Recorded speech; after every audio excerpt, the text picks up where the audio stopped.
Hi friends. मैं निधि हूँ।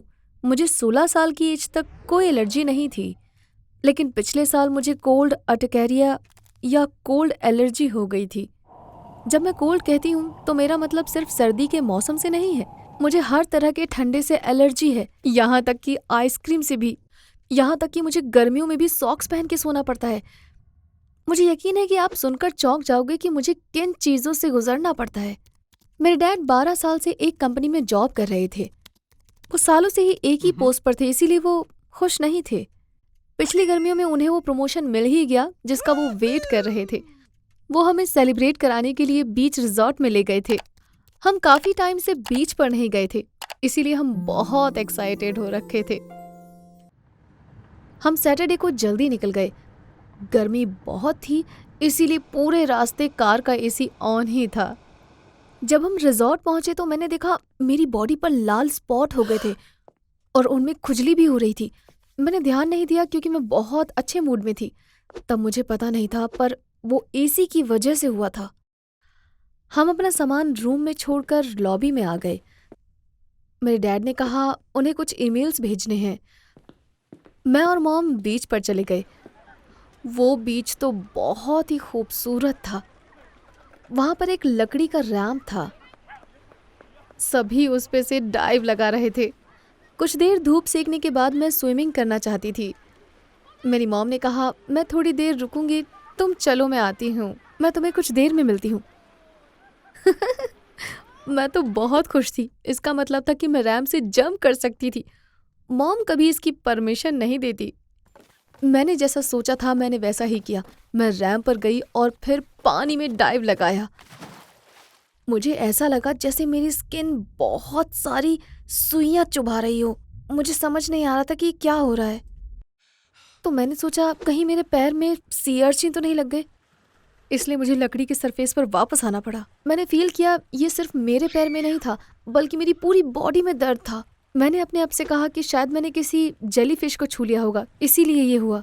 पर मैंने किसी जेलीफिश को अपने आसपास नहीं देखा था, पर मुझे इसका कोई रीजन नहीं समझ आ रहा था। मुझे अब अच्छा नहीं लग रहा था, इसीलिए मैं पानी से बाहर आ गई। जब मॉम ने मुझे देखा वो शॉक्ड हो गई। निधि, तुम्हें ये क्या हो गया? मुझे बिल्कुल नहीं पता था कि मेरे फेस के साथ साथ मेरी बॉडी भी लाल छालों से दिखाई दे रही थी और उनमें खुजली भी बहुत हो रही थी। जब मैंने कहा कि मुझे जेलीफिश ने काट लिया है और बहुत दर्द हो रहा है, तब मेरी मॉम ने कहा चलो रूम में चलो, इस पर कुछ लोशन लगाते हैं। मैं चाहती तो नहीं थी, लेकिन मैंने कहा ठीक है। हमें बाद में पता चला कि मेरी बॉडी को ठंडे पानी से एलर्जी हो जाती है। उस टाइम हमें नहीं पता था कि किसी को ठंडे पानी से भी एलर्जी हो सकती है, इसीलिए हमें नहीं लगा कि ये रीज़न हो सकता है।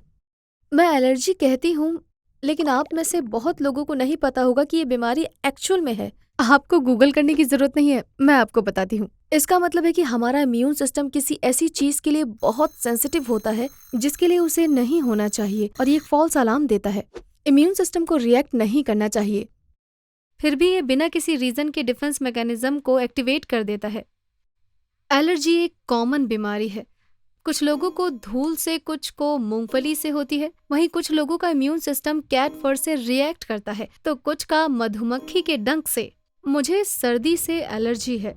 मेरा इम्यून सिस्टम ठंड लगने पर एक्टिवेट होता है और अलग अलग रिएक्शंस देने लगता है जब मुझे ठंड लगती है। आमतौर पर ये रिएक्शंस छाले, खुजली, स्वेलिंग और स्किन पर फोड़े हो जाते हैं। यहाँ तक तो ठीक है, लेकिन ये और भी खतरनाक हो सकता है। अनफॉर्चुनेटली इसको लेके मेरा एक्सपीरियंस बहुत बुरा रहा है। रिजॉर्ट वाली बात के एक हफ्ते बाद अपनी फ्रेंड रिया से मिली मैं। वो काफ़ी टाइम से एक टैटू बनवाना चाहती थी। हम आसपास की सभी शॉप्स पर गए, लेकिन रिया को कोई पसंद नहीं आया। हम गर्मी से परेशान थे, इसीलिए हम एक आइसक्रीम पार्लर में गए। वहाँ एसी ऑन था, इसीलिए अंदर ठंडा था। हमने आइसक्रीम ऑर्डर करी और एक जगह पर बैठ गए। जब हमारी आइसक्रीम आ गई तो हम उसे खाते हुए बातें कर रहे थे। थोड़े टाइम बाद मुझे मेरे गले में तेज जलन महसूस हुई। मैं रुक गई और समझने की कोशिश करने लगी कि ये क्या हो रहा है। रिया को फील हुआ कि कुछ गड़बड़ है। निधि, तुम ठीक हो? उसने पूछा। अचानक मैं सांस नहीं ले पा रही थी। मुझे लगा मेरे गले में कुछ है जो हवा को अंदर आने से रोक रहा है। मैं अपनी गर्दन को दोनों हाथों से पकड़ा। मैंने सांस लेने के लिए अपना मुंह खोला, लेकिन मुझे कहीं से भी सांस नहीं आ रही थी। बेहोश होने से पहले आखिरी बात जो मुझे याद है, रिया चिल्ला रही थी, मेरी दोस्त को कुछ हो गया है, प्लीज एम्बुलेंस को कॉल करो, प्लीज। जब मेरी आंख खुली मैं हॉस्पिटल में थी। मेरी मॉम, डैड, रिया और डॉक्टर वहां पर थे। सब लोग ये देखकर खुश थे कि मैं ठीक हो रही हूँ। मुझे क्या हुआ था, मैंने पूछा। डॉक्टर स्माइल करते हुए बोले, तुम सांस नहीं ले पा रही थी, लेकिन सब कुछ नॉर्मल लग रहा है। मुझे लगता है तुम्हें पैनिक अटैक आया। इसका रीज़न ज़रूर साइकोलॉजिकल होगा। थोड़ा रेस्ट करो, तुम कल तक ठीक हो जाओगी, उन्होंने कहा। मैं और मॉम डैड पैनिक अटैक वाली बात से सेटिस्फाइड नहीं थे। घर जाते टाइम हम दूसरे डॉक्टर के पास उनका ओपिनियन लेने जाने का फैसला किया। वो एक फेमस डॉक्टर थे। उन्होंने मुझे एग्जामिन किया। जब मैंने उन्हें बताया कि क्या हुआ था, उन्होंने मेरी बात बहुत ध्यान से सुनी। लास्ट में वो बोले, मुझे नहीं लगता ये कोई पैनिक अटैक था। फिर उन्होंने बहुत सारे टेस्ट करना शुरू किए, पर वो ठीक से कुछ भी नहीं बता सके क्योंकि सभी टेस्ट नॉर्मल आए थे और किसी को कुछ समझ नहीं आया। एक दिन जब मैं मॉम के साथ सुपरमार्केट थी, उन्होंने कहा, क्या तुम फ्रोजन मटर ला सकती हो? मैं दूध लेने जा रही हूँ, तुम मुझे काउंटर पर मिलना। मैं फ्रोजन फूड वाली लेन में गई। मैंने एक बड़ा फ्रिज खोला। वो बहुत ठंडा था। मुझे मटर ढूंढने में कम से कम 15 से 20 सेकंड लग गए। मिलते ही मैंने पैकेट को उठा लिया। फिर मैंने फ्रिज बंद किया और तभी मुझे खुजली होने लगी। मेरे पूरे हाथ पर लाल धब्बे थे। मैंने अपना फ़ोन निकालकर अपना फेस देखा। वो भी लाल धब्बों से ढका हुआ था। मुझे रियलाइज़ हुआ कि क्या हो रहा है। मैं मॉम के पास भागी। वो मुझे इस तरह देखकर शॉक्ड थी। मेरी आंखों में आंसू आ गए। मॉम, मेरी प्रॉब्लम ठंड है। ठंडी चीज़ें मेरे साथ ऐसा करती हैं और मैं रोने लगी। हाँ, मैंने खुद पता लगा लिया था। हम तुरंत एक डर्माटोलॉजिस्ट के पास गए। उन्होंने मेरी बात सुनी और विश्वास किया। इसे कोल्ड अटकारिया कहते हैं और इसका दूसरा नाम कोल्ड एलर्जी है। ये काफी रेयर है। मैंने अभी तक सिर्फ 3 केसेस देखे हैं। तुम चौथी हो, लेकिन मुझे कंफर्म करने के लिए एक टेस्ट करना होगा। डॉक्टर ने मेरी मॉम को एक आइस क्यूब दी और कहा, इसे निधि के हाथ पर कुछ देर के लिए रख दो। मॉम ने वैसा ही किया। जहां उन्होंने आइस रखी वहां मुझे जलन महसूस हुई। आइस से नॉर्मली हर्ट होता है, लेकिन ये बहुत दर्दनाक था।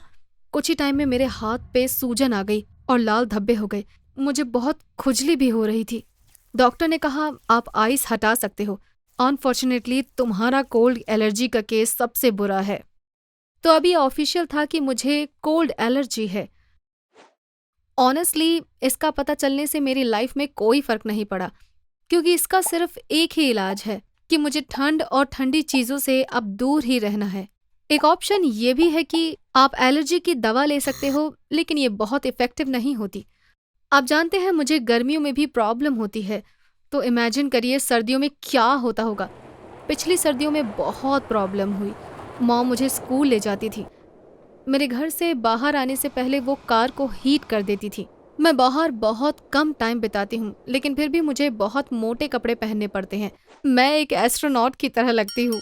मेरे पास एक कैप थी जो मेरे पूरे फेस को ढक लेती थी, एक टाइट स्कार्फ, एक लंबी और मोटी जैकेट जिसमें फेदर्स भरे थे, थर्मल वेयर, एक मोटी पैंट और मोटे से ग्लव्स जो कि स्कीइंग करते टाइम पहने जाते हैं। इन सब सावधानियों के बावजूद भी सर्दियों में मेरे साथ 3-4 इंसिडेंट्स हो गए थे। उनमें से एक बहुत फनी था।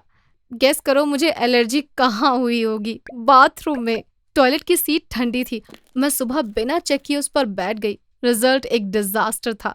मेरी बैक साइड पूरी तरह से लाल थी। शुक्र है कि मुझे छाले नहीं हुए, लेकिन खुजली की वजह से मैं स्कूल नहीं जा सकी।